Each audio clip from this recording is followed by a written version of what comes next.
communities over the course of the day, and we'll continue to do into tonight and tomorrow. And the rest of the folks here will talk specifically about some of the work and the details associated with their agencies and organizations. It's been a very long storm. We're not quite out of the woods on it yet, but we did have a couple of days to prepare for it, and it pretty much behaved the way everybody thought it would. And I think that's made a big difference with respect to the fact that most of the prep everybody did was consistent with the storm as it actually was forecast and played out. We think the snow will end sometime around 11, but tomorrow will continue to be a very long day in terms of cleanup, and in some cases that cleanup will probably take into Monday. Please be careful if you're shoveling snow and take breaks if you need to.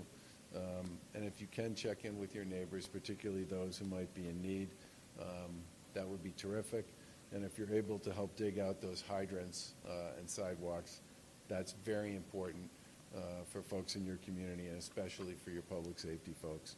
And if you do have a heater or a generator, we've said this before, follow the directions and be very careful. With that, I'd like to turn it over to the Lieutenant Governor.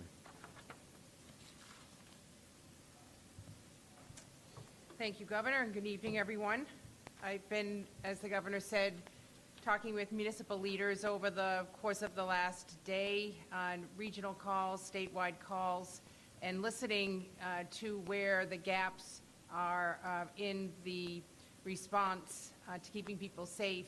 And they're doing an amazing job. I mean, they're prepared, they're coordinated, they're expert, and they're doing everything they need to do to weather the storm with all of you. And certainly we are grateful for their coordination and for their constant communication among each other and also with us so that we can be supportive to them. We're also appreciative of the work crews who are working 24/7. This is a lot of snow to move, and they've got to keep at it over the course of the day, night, and into tomorrow. Thank you to all of the first responders out there doing your part, and also to the residents. As I traveled in from the west into Boston, there's very few vehicles on the road. You've listened to the advice of the Governor and others, and we really appreciate your continuing to do that so the work crews can get out there and do what they need to do to clear the roads and make them safe and passable for everyone. But we're not out of the woods yet. We will continue to coordinate with our local partners, particularly on the South Shore, the Cape, and the South Coast, a harder hit area of our Commonwealth. As of noon today, nearly 30 communities have stood up local emergency operations centers to coordinate with MEMA. 10 local and regional shelters and 5 warming centers have opened in eastern and southeastern areas of the state. We'll continue to support the shelter needs as power is restored, both during and through out the end of this event.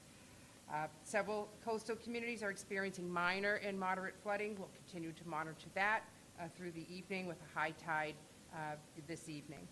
Local public safety officials are ready to assist residents and should be contacted directly for resources that are available to you in your city and town. If you have emergency needs, you obviously call 911. This winter storm recovery, as they always are, but this one in particular with the volume, is messy and difficult work, and community officials are working around the clock, but they still need you to continue to stay at home, hunker down, do your part in that way so that they can do their work for you. We can't stress that enough. It's safer for everyone, for the work crews to be able to do their work without obstructions in the road.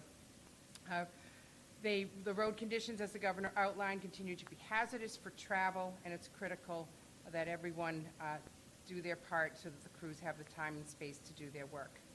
Again, grateful for the preparedness in our Commonwealth. As I said earlier, they are prepared, ready, and doing what they need to do for everyone, and we will get through this weekend and work toward a full recovery. With that, I would now like to turn it over to Secretary Tessler. Thank you, Lieutenant Governor. And thank you for joining us to get an update on the status of the storm and our operations. First, I want to echo the appreciation that people have heeded the warnings to avoid travel today. We are also extremely grateful to all of those who are at work during this severe storm, including the men and women at this Highway Operations Center, our plow drivers, the MBTA vehicle operations and entire team, members of the medical community, first responders, and others. The work you do contributes to our safety, and we appreciate your dedication.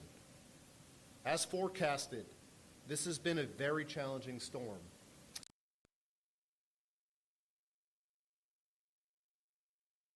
Very low visibility due to whiteout conditions on the roads. Our crews involved in snow and ice operations have been on the job since last night, and because tonight strong winds will continue to move the snow around, they will work into the day tomorrow. Late last night, MassDOT activated crews to begin spreading and plowing operations. And as the storm grew in intensity overnight, we continue to add to the number of pieces of equipment deployed in snow and ice operations. Highway Administrator Jonathan Gulliver will provide more specifics shortly. At this hour, there continues to be road hazards, so we emphasize that people should still stay home unless absolutely necessary to travel. We continue to encourage everyone to think of their safety and make smart decisions. MassDOT and the MBTA were well prepared for the storm and expect to have our crews working into the day on Sunday. General Manager Poftak is here and will speak more to the MBTA's operation in a few moments. Massport continues to advise travelers flying to check with their airlines about Sunday flights, as some airlines have already postponed flights scheduled for tomorrow. The most important message we hope to convey to you now is everyone should continue to avoid travel unless necessary and be extremely cautious if you do have to be on the roads. Leave plenty of distance to let the crews do their job. And at this point, I'm going to turn it to Highway Administrator Jonathan Gulliver. Thank you. Thank you, Secretary. And to reiterate, I want to really thank all the men and women of MassDOT, our municipal partners, and our contractors who have been working diligently since last night and really preparing since earlier this week to keep our roadways safe.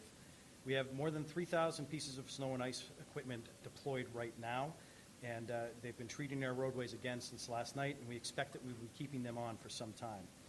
This storm has hit us in line with expectations and with forecasts. I cannot stress enough how hazardous roadway conditions have been throughout the day today. We have been seeing very heavy snow, wind, whiteout conditions in many areas today. Both MassDOT and cities and towns have had crews out throughout the storm struggling to keep up with the snowfall rates. We have had a number of issues related to the storm that have made it especially problematic, including flooded coastal roads, the rate of snowfall, and down power lines. Additionally, the type of snow that we have gotten is a very powdery one, and combined with the high winds has created a problem with snow drifts.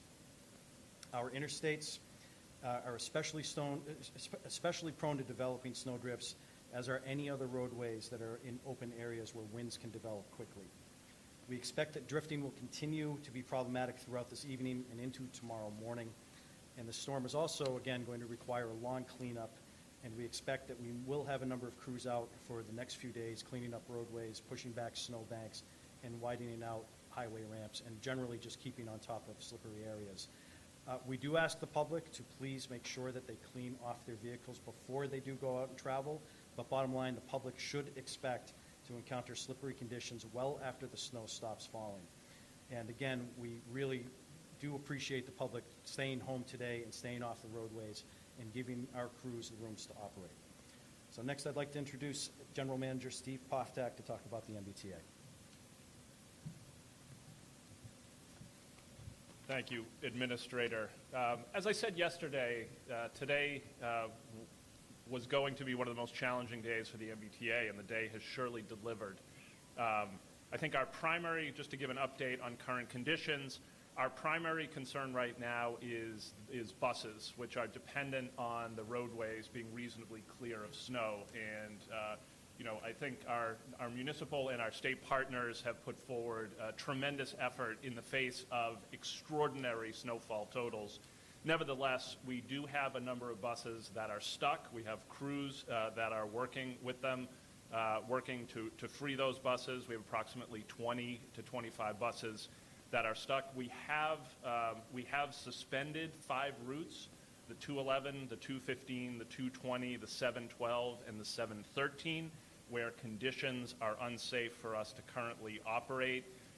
We are also running snow routes on a number of routes. Again, I encourage you to look at mbta.com for additional information on how your bus route may have been affected by this. We've also seen effects on commuter rail, particularly in those areas that have gotten the most intense areas of snowfall. In particular, the Old Colony lines have been affected. We put in place a speed restriction on those lines, which has obviously caused delays in service. Again, encourage you to check mbta.com to learn about any impact on your particular train. Our subways in general carried quite well throughout the day. We did encounter a number of impediments, including 3 cars that blocked the B branch at various times throughout the day. Again, I encourage folks to continue to heed the governor's words and stay off the roads, at least for today. Now, as we turn our attention to tomorrow, we turn our work from snow clearing and snow plowing to snow removal.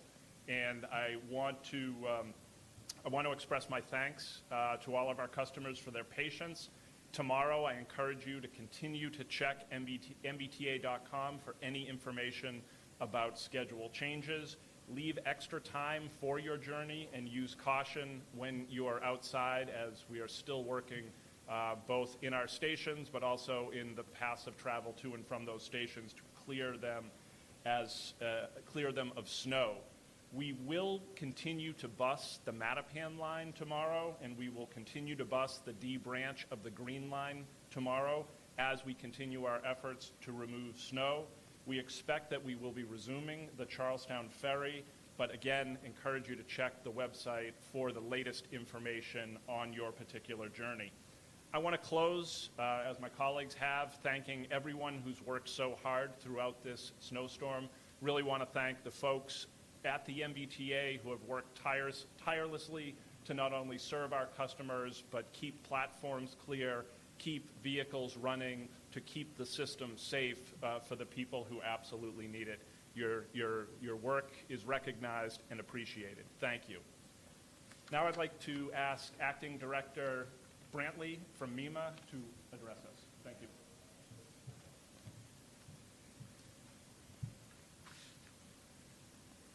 Thank you, General Manager.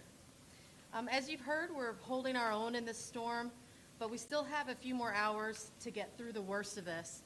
I want to take a moment to thank all of our local emergency management, public safety, and DPW partners. While we still have more storm ahead of us, the fact that we're doing so well is a testament to the preparation and response planning that happened before the storm. All emergencies are local, and the folks on the front line are doing an amazing job today keeping the community safe. So thank all of you. The state's Emergency Operations Center in Framingham remains activated, as are MEMA's regional emergency operations centers in both Tewksbury and Agawam. They will continue to be activated for the duration of the storm to provide a common operating picture and to continue coordinating response operations. The state's EOC is staffed with representatives of several state agencies, including the State Police, MassDOT, National Guard, the Department of Public Utilities, Department of Conservation and Recreation, Department of Fire Services, and many other agencies virtually. As we approach the end of the storm and the end of its impacts, we are asking residents to continue to monitor the media and follow instructions from public safety officials until this storm is through with us.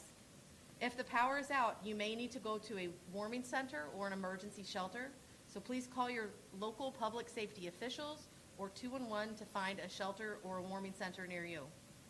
Report power outages to your local utility, and if you see downed power lines, please stay away from them. Operate generators safely and at least 20 feet away from your home. Also, take care when you're shoveling near the road. The blowing and drifting snow can make it difficult for plow drivers to see you. And please be careful using your snow blower as well to avoid any injuries while clearing snow from your own property.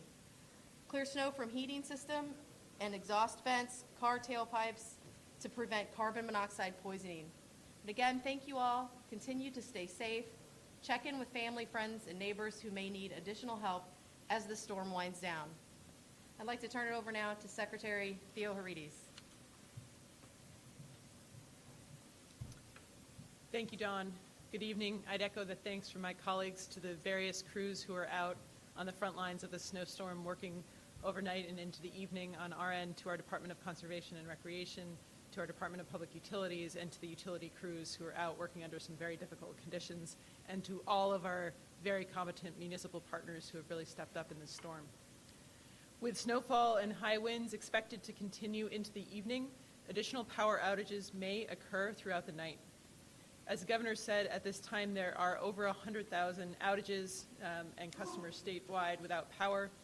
We have power outages heavily concentrated in eastern Massachusetts, along the South Shore, Cape Cod, and the islands.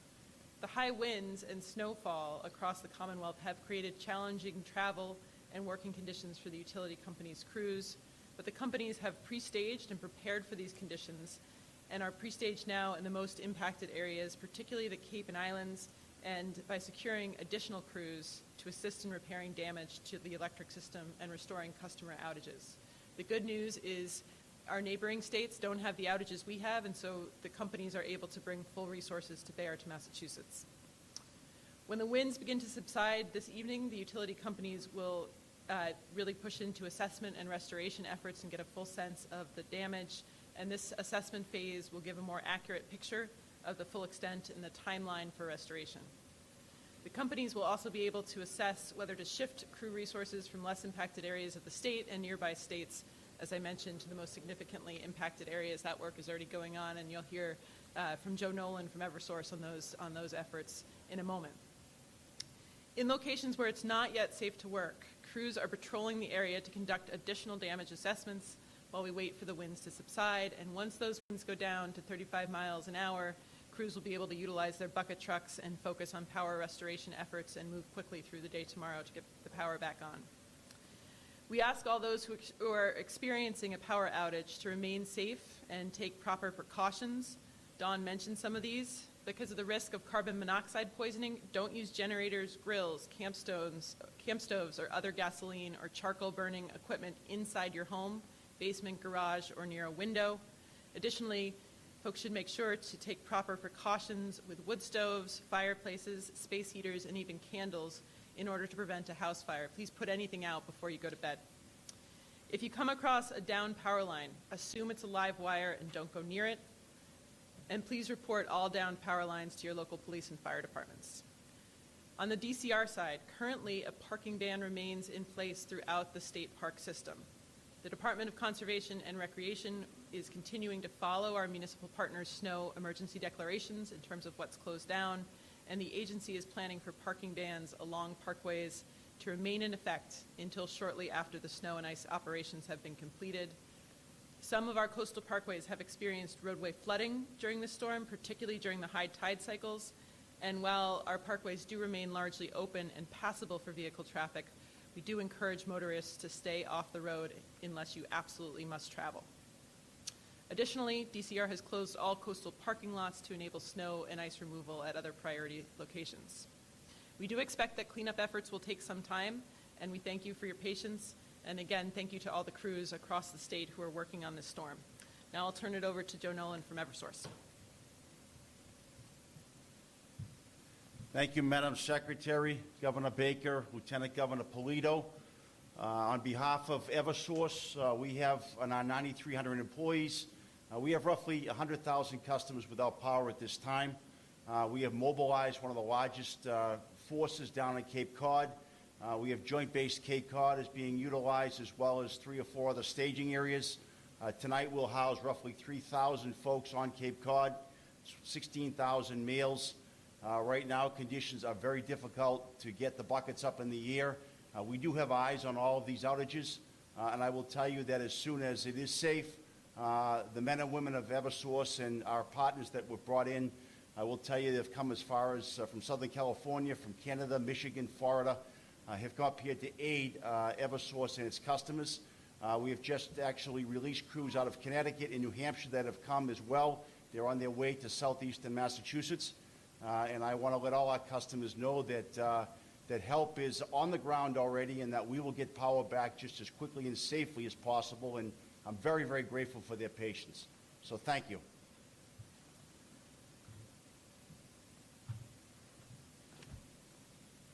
Do you have any questions? Okay, folks, stay safe. If you can stay inside, stay inside. But most importantly, thank you very much for giving all of the folks who are associated with our organizations a chance to get a lot of work done today, as this storm was particularly intense, exactly what we thought it would be, and as a result, we're in much better shape than we would have been otherwise. So thank you. Thanks, everyone. Take this to the right, please.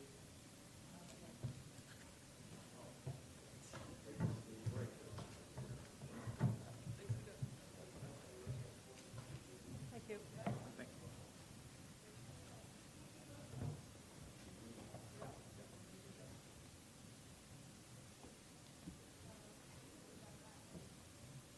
Looking easy. Yeah, that was easy, right? It's easy when nobody asks questions.